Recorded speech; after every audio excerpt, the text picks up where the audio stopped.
अब हर व्यक्ति होगा जमानत लेने का अधिकार, चाहे मैटर जमानती हो या फिर गैर जमानती हो। सुप्रीम कोर्ट ने पूरी इंडिया के कोर्ट को निर्देश दिए हैं।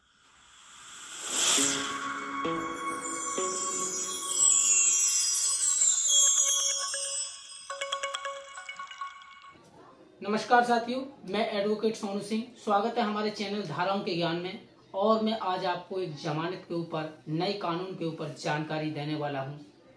आइए साथियों, और जजमेंट के द्वारा जो न्यू जजमेंट आया है उस जजमेंट के ऊपर डिस्कस करेंगे और जानकारी देंगे कि अब आपको जमानत हर हाल में देनी पड़ेगी, लेकिन किन किन आरोपियों को देनी पड़ेगी और किन किन मामलों में देनी पड़ेगी। आइए जानते हैं पहले जजमेंट में और पढ़ते हैं थोड़ा सा जजमेंट। अपराधी पैदा नहीं होते बल्कि बनाए जाते हैं। हर किसी में मानवता, क्षमता और इसलिए कभी भी किसी अपराधी को मुक्ति से न पड़े। लिखे, यह अपराधियों से निपटने का समय अक्सर मानवतावादी बुनियादी बातों की अनदेखी की जाती है।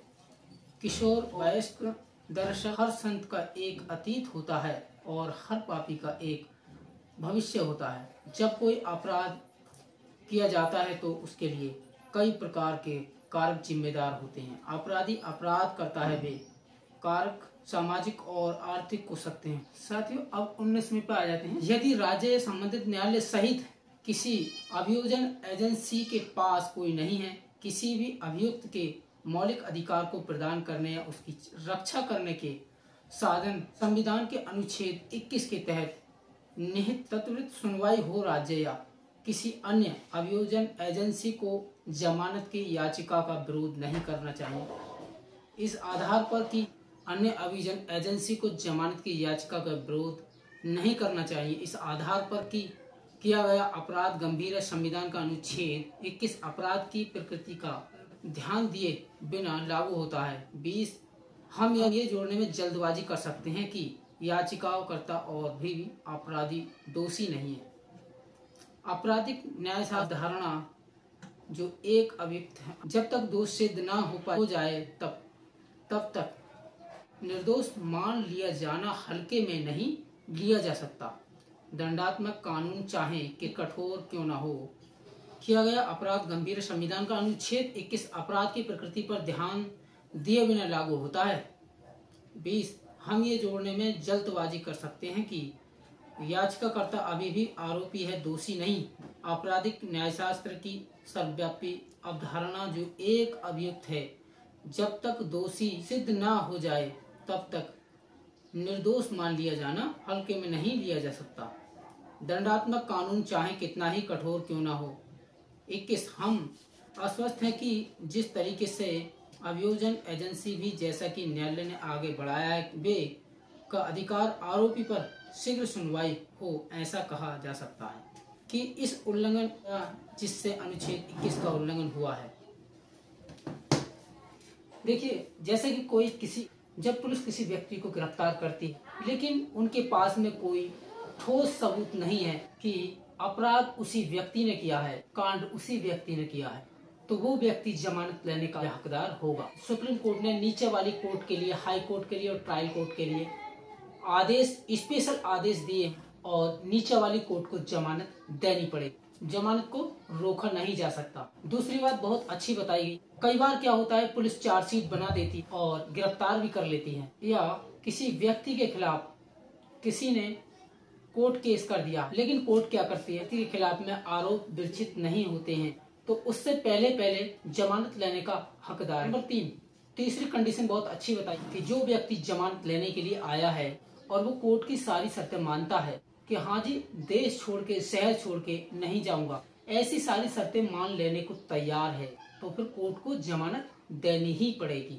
तो आप उसकी जमानत नहीं रोक सकते, क्योंकि स्पेशल बताया है, क्योंकि हर व्यक्ति के पास में जीने का अधिकार है। और भी व्यक्ति आरोपी हैं लेकिन दोषी नहीं, दोषी होने के बाद उसको जेल में भेजेंगे, तो अभी वह आरोपी, तो आप उसको जमानत दे सकते हैं। क्या पता वो वजह बरी हो जाए और उसको आप अगर कैद में रखो, फिर उसके साथ नाइंसाफी होती। तो हर व्यक्ति के पास आर्टिकल 21 का अधिकार मिला, जीने का अधिकार मिला है।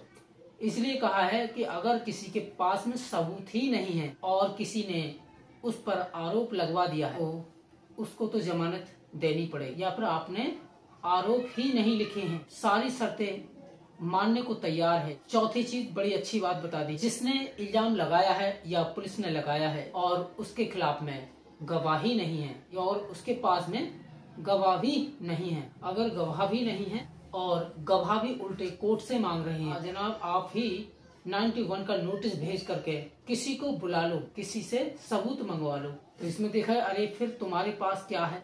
अगर उनके पास गवाह ही नहीं है तब ऐसे केस में जमानत देनी ही पड़ेगी और वो व्यक्ति जमानत का हकदार ही होगा। और ऐसा बहुत सारे केसों में हुआ। कुछ लोगों को लग रहा है भाई ये सुप्रीम कोर्ट ने गलत किया है, ऐसी चीजें बता करके, और ये ऐसा गलत उन लोगों को लग रहा है जिसके खिलाफ में केस किया है, और खासकर उनको अच्छा लग रहा है, ये लग रहा होगा जिसके खिलाफ में केस हुआ है। जैसे दहेज केस होता है, यार मेरी पत्नी के पास में तो कोई ठोस सबूत ही नहीं है, मैंने दहेज मांगा है और मेरे खिलाफ में दहेज का केस करवा दिया। ऐसी कंडीशन उन लोगों को पसंद आने वाली है और ये चीजें जरूरी भी हैं।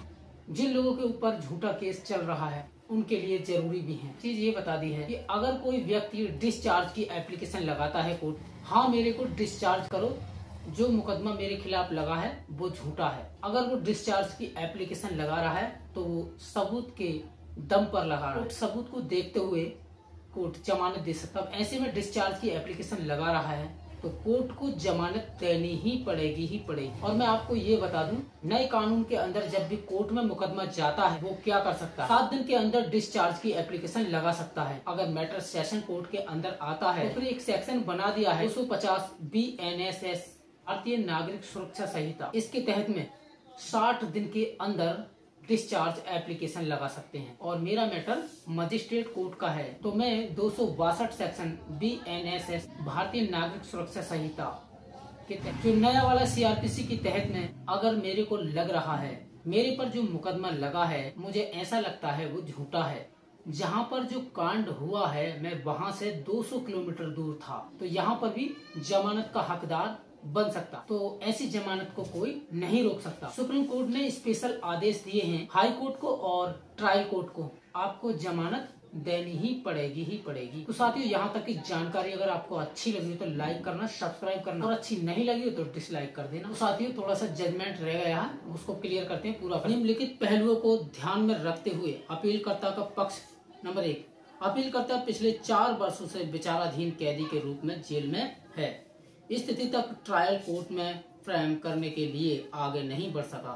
नंबर 3, जैसे कि राज्य के साथ साथ NIF की ओर से पेश वकील ने बताया कि अभियोजन का पक्ष का इरादा हम से कम 80 गवाहों से पूछताछ करने का है। नंबर 8, उपरोक्त को ध्यान में रखते हुए हमें आश्चर्य की बात परीक्षण की किस अवधि तक होगा, अनंत अनिष्कर्ष निकलेगा। आरोपी चाहे कितना भी गंभीर अपराध क्यों ना कर ले, भारत के संविधान के तहत त्वरित सुनवाई का अधिकार निहित है। नंबर 9, समय के साथ निचले अदालतों और उच्च न्यायालय भूल गए हैं कानून का बहुत अच्छी तरह से स्थापित सिद्धांत, जमानत को रोका नहीं जाना चाहिए। उपरोक्त संदर्भ में हम ट्रायल कोर्ट में उच्च न्यायालय को याद दिला सकते हैं। 21वें पा जाते हैं हम आश्वस्त कि जिस तरीके से अभियोजन एजेंसी भी जैसा कि न्यायालय में आगे बढ़ाया है, वे अधिकार आरोपी पर शीघ्र सुनवाई हो, ऐसा कहा जा सकता है कि इसका उल्लंघन किया गया, जिसने अनुच्छेद 21 का उल्लंघन हुआ है। संविधान 22 उपरोक्त के मद्देनजर यह अपील सफल होती है और इसके लिए अनुमति दी जाती है। उच्च न्यायालय द्वारा आक्षेपित आदेश को निरस्त किया जाता है। नंबर 23, अपीलकर्ता को शर्त के अधीन जमानत पर रिहा करने का आदेश दिया जाता है।